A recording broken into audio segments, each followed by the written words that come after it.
灣 IB 嘅學生，我哋係 Sport Management 啦。我哋今日就好高興邀請到譚俊僖做一個小訪問啦。我係鍾遠傑，我係陳子，我係馮俊傑，我係陳學生，我係黃偉培。好啦，而家我哋就請譚俊僖做一個好簡單嘅自我介紹先啦。可以講下你玩邊一個項目啦，玩咗幾耐啊，同埋你最擅長嘅係邊度？咁大家好啦，我叫譚俊僖啦。咁我玩嘅項目係跆拳道，咁就大概玩咗15年左右啦。咁我擅長嘅項目係搏擊啦。好啦，我想問下點解你會想一開始會揀玩跆拳道呢個項目？因為嗰時細個喺幼稚園，因為我成日病，所以屋企人就揀咗一個比較喐多啲，所以我做多啲運動嘅，係咯，做多啲運動嘅運動俾我。好。咁你啱啱學嘅時候咧，係有啲咩感覺？定係你想繼續玩啦，定係想有啲放棄，覺得唔係好得？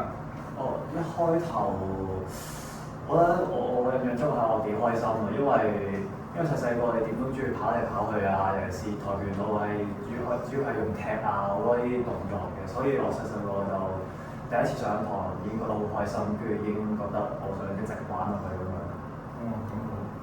咁你上堂又一開始最中意係練啲咩？同埋最唔中意，即係覺得最難克服嘅係啲咩？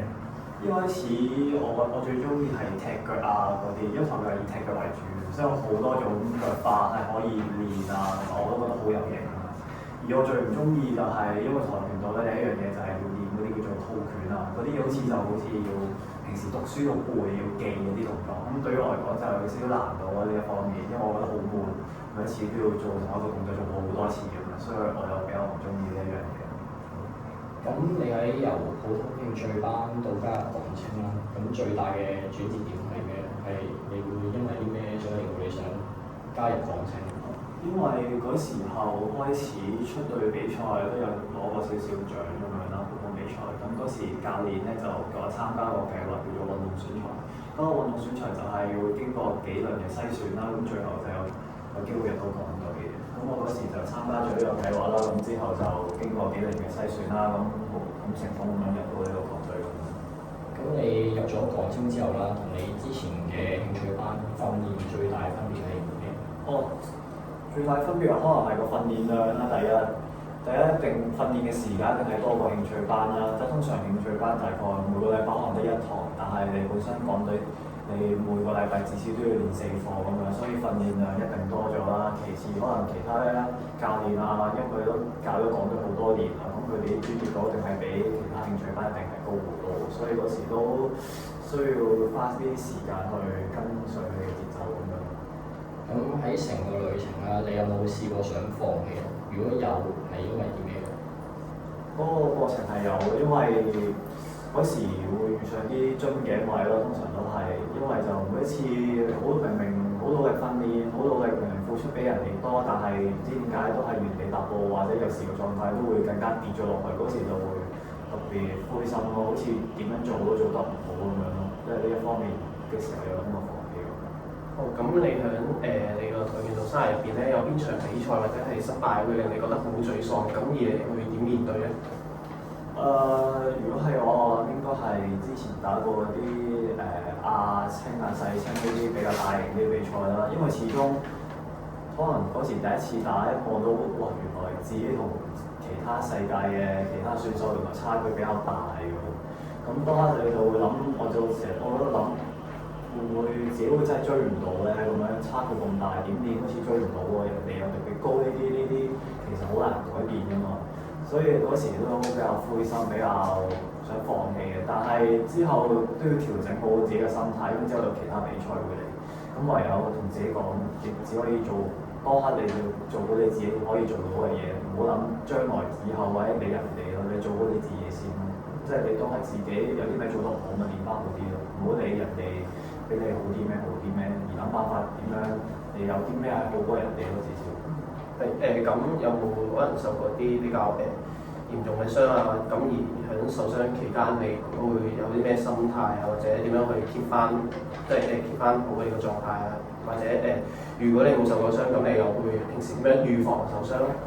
我之前左腳嘅半月板撕裂過嘅，但係嗰時都幾頹啊個人，即係始終你呢啲因為跆拳道始終都係以腳為主，所以膝頭哥其實係一個好重要嘅一個部位嚟，對於我哋嚟講。咁嗰時冇啊，但係我都會 keep 住訓練咯。但係揾啲方式係會比較會可以令到佢一啲訓練嘅方式比較舒服啲，即係嗰手個課冇咁大，但係我又唔想自己一個人停咗，因為始終跆拳道呢啲都係好靠反應嗰啲，即係你一停咗唔練嘅話，你就會俾人哋甩咗好多，你要再追翻就好難嘅。咁如果我冇受傷嘅話，我會 keep 住去做翻啲力量嘅訓練咯，即係始終強化我啲肌肉，即係四頭肌呢啲強化咗佢之後，咁我哋始終我哋之後再做運動就冇易受傷。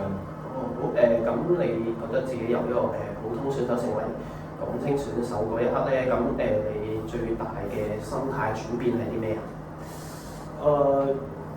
如果係我覺得係當我做咗港青選手啦，我就覺得我嘅言行舉止要更加要注意咯，因為當你出到去比賽嘅時候，你做每一樣嘢其實唔係就係代表自己啦，你係代表香港呢個地方咯。如果你可能態度唔好啊咁樣嘅話，可能打比賽時候態度好唔好啊，呢啲俾人見到，其實唔係你自己俾人覺得唔係你嘅問題，覺得係嗰個地方會有問題啦。我覺得呢個係我最大嘅。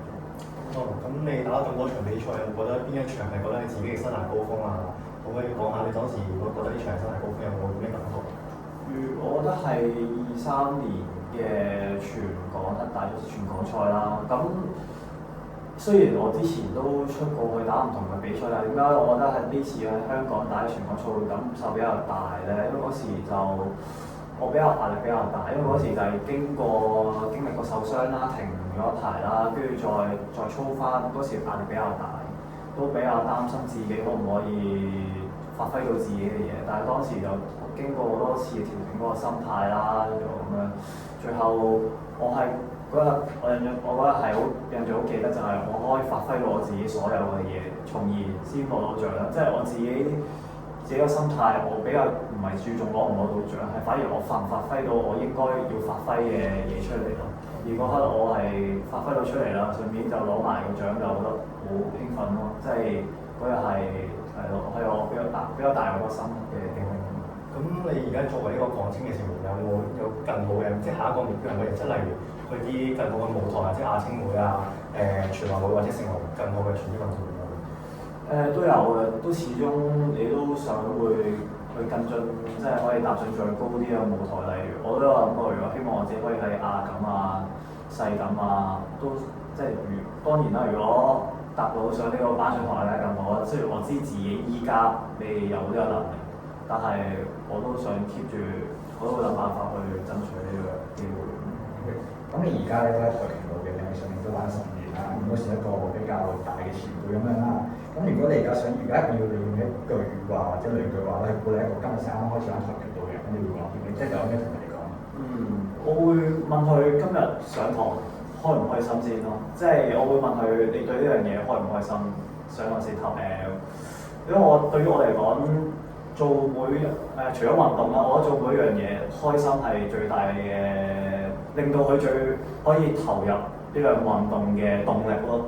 因為對於我嚟講，因為我自己都係，我就係細細個已經好中意呢個運動，所以我先會花咁多時間去投入呢樣運動度咯。所以係咯，如果我會問佢開唔開心，如果佢開心嘅，我要同佢講你要記住今日點解你要開心，而將來可能之後你想繼續去發展跆拳道又好，又做咩都好，我覺得呢樣嘢係好重要。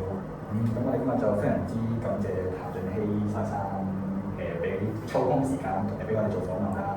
咁都翻咗咁多關於跆拳道嘅方面嘅知識啦，或者係關於自己嘅經驗同埋歷程啦。咁我就好多謝你。好，唔該晒。